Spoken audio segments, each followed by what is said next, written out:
কালুখালীতে গান বাজনা বন্ধের বিরুদ্ধে কথা বলায় ইমামের চাকরিচ্যুতের ঘটনা ঘটেছে। গান বাজনা সারা দেশেই হয়, তবে কখনো শুনেছেন গান বাজনা বন্ধ করার কথা বলায় চাকরিচ্যুত হয়েছেন মসজিদের ইমাম?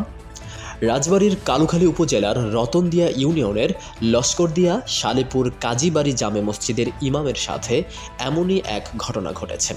এতে এলাকায় চাঞ্চল্যকর পরিবেশ সৃষ্টি হয়েছে। যে আপনারা প্রথমে হুজুরকে নিয়ে মিলাদ দিবেন, এরপরে ওই মঞ্চেই একই মাইকে আপনারা গান বাজনা করবেন। ইসলাম এটাকে সামর্থ্য দেয় না। যখন দেখলাম এটা আয়োজন করছে, তখন আমাকে মিলাদের দাওয়াত দেওয়া হয় ওখানে যাওয়ার জন্য। যাওয়ার ইন্টিমেট টাইমে আমি শুনতে পেলাম তারা এমনভাবে জিকির করছে এবং মিলাদ মাহফিলকে পরিচালনা করতেছে, যেটা একেবারেই কোরআন সুন্নাহ বিপরীত। গত 22 নভেম্বর শুক্রবার জুমার খুতবায় গান বাজনা বন্ধ করার কথা বলার সাথে সাথে ইমাম আবু রায়হানকে ওই মসজিদ কমিটি চাকরিচ্যুত করেন। মসজিদের ইমাম মোহাম্মদ আবু রায়হান পাংশা উপজেলার সত্যজিৎপুরের মোহাম্মদ আহমদ আলী খানের ছেলে। তিনি হাফেজে কোরআন এবং দাখিল পাশ করেছেন। এ বিষয়ে স্থানীয় মুসল্লিরা বলেন, হুজুর যদি হক কথা বলে তাহলে সেক্ষেত্রে তার চাকরি থাকতেছে না। তো এই সেম কাহিনী আমাদের মসজিদে হয়েছে যে হুজুর গান বাজনার বিপক্ষে কোয়াতে, তো মনে করেন হুজুরের চাকরি নাই।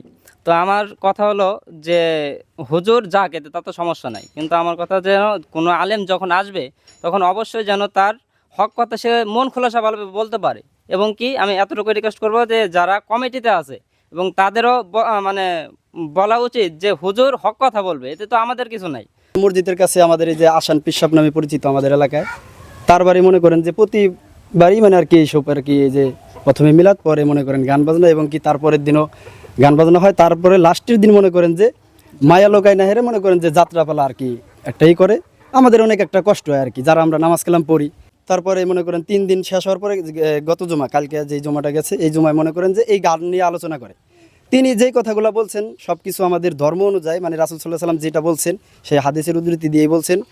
তবে এই বিষয়টি অস্বীকার করে গ্রামের মাতবর বলেন, আসসালামু আলাইকুম, আমাদের ইমাম সাহেবের এই গান বাজনার জন্য কোনো চাকরি যায় নাই। তাহলে কি কারণে গেছে? এটার আমার সমাজ থেকে অনেক লোক আমার কাছে ইমাম সাহেবের বিরুদ্ধে কথা বলছে যে সে তার চলাফেরা আমাদের কাছে ভালো লাগতেছে না।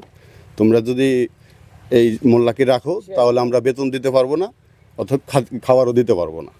হুজুর যে কাজটা করছে তো আমি মনে করি শরীয়ত মোতাবেকই করছে, কিন্তু তাকে যে চাকরি থেকে নট করা হয়েছে এই জিনিসটা আসলে ঠিক হয় নাই। বিষয় হলো এখানে গান বাজনা হয় রাতে, কিন্তু আগে প্রতি বছরই আগে মিলাদ হয়। আমরা এই সমাজে বসবাস করি, সমাজের নেতৃত্ব দিই, যাই হোক এই সমাজের মসজিদে ইমাম সাহেব মিলাদ পড়ায়।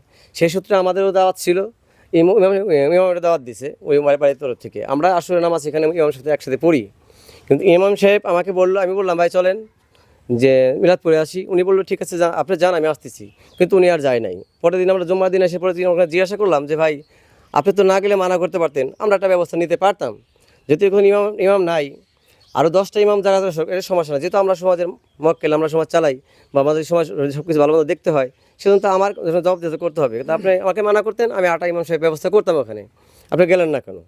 উনি কেন আমি যাইনি, এটা এক কথা শেষ। আমরা সব দিকে বিবেচনা করে দেখছি না, যেহেতু ওনার কথা আর কাজে মিল পাচ্ছি না, তাহলে আমাদের সরি বলা। তখন আমরা বলছি দেখেন আপনি ইমাম, সর্বত্র পাওয়ার আপনার কোনো অথরিটি আমরা প্রশ্ন করতে পারবো না, বিদায় আপনার চাকরি দেখেন, আমার মতো আমি ইমাম দেখি। কালুখালী উপজেলা ইমাম কমিটির নতুন সভাপতি মৌলানা আবুল কালাম আজাদ বলেন, আমরা বিষয়টি গুরুত্ব দিয়ে দেখব এবং সঠিক পদক্ষেপ নিব। কালুখালী থানার ওসি মোহাম্মদ জাহেদুর রহমান বলেন, এখন পর্যন্ত এ বিষয়ে থানায় কেউ অভিযোগ দেয়নি। অভিযোগ দিলে আমরা আইনগত ব্যবস্থা গ্রহণ করব।